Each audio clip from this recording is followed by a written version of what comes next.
سارے تجربے اور ساری پیشن گوئیاں اور سارے پامس جو ہیں پاکستان میں ناکام ہو گئے ہیں، اور سیاست کبھی اس کوٹ بیٹھتی ہے، کبھی اس کوٹ بیٹھتی ہے، کبھی فضا میں کبھی خلا میں، اور لوگوں کا نہ دکاندار ہے، نہ گاہک ہے، نہ خریدار ہے، نہ مال ہے، نہ کوئی شہر میں بزنس ہو رہا ہے، اور عام آدمی، غریب آدمی مفلسی کے ہاتھوں مر رہا ہے۔ اس کے لیے کچھ نہ کچھ آپ لوگوں کو جدوجہد کرنی چاہیے کہ غریب کے حالات بہتر ہوں، غریب جو ہے وہ بہتری کی زندگی گزارے۔ شیخ صاحب اگر اپوزیشن الائنس ایکٹیو ہوتا ہے تو آپ اس کے ساتھ کھڑے ہوں گے؟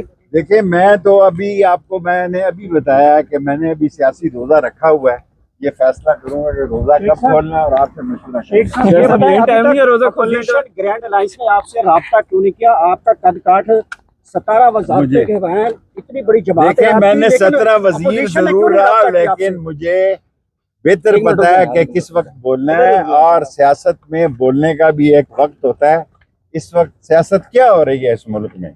اس وقت اس ملک میں مذاکرات ہو رہے ہیں، نہیں ہو رہے، اس ملک میں ملاقاتیں ہو رہی ہیں، نہیں ہو رہے، کیونکہ جو سرکاری نیشنل میڈیا ہے اس کی طرف کوئی دیکھ، اس سے بڑا کوئی ظلم نہیں کہ جو نیشنل میڈیا ہے وہ پاکستان میں ختم ہو گیا ہے اور سوشل میڈیا چھا گیا، عمران خان کو جیل میں 600 سے زیادہ دن ہو گئے، سوشل کس طرح میڈیا دیکھتے ہیں چھا عمران خان گیا ہے، کو؟ نیشنل میڈیا نے دم توڑ دیا اور ختم ہو گیا۔ شیخ صاحب، آپ عمران کوئی خان کردار کو ادا 600 سے کریں گے؟ زیادہ دن ہو گئے جیل میں، 600 سے زیادہ۔ عمران خان اور سسٹم کے درمیان کوئی کردار ادا کریں گے؟ نہیں، صلح مجھے صفائی نہ میں؟ کسی نے کہا ہے، نہ میرا اتنا بڑا کوئی رول ہے سیاست میں۔ جنہوں نے کرنا ہے انہوں نے کرنا ہے، کب کرنا ہے یہ ان کو پتہ ہے۔ عمران خان کو شیخ صاحب رکھ لیا دنوں میں آپ کا ٹویٹر اکاؤنٹ اوپر چلا کیا گئے ہیں؟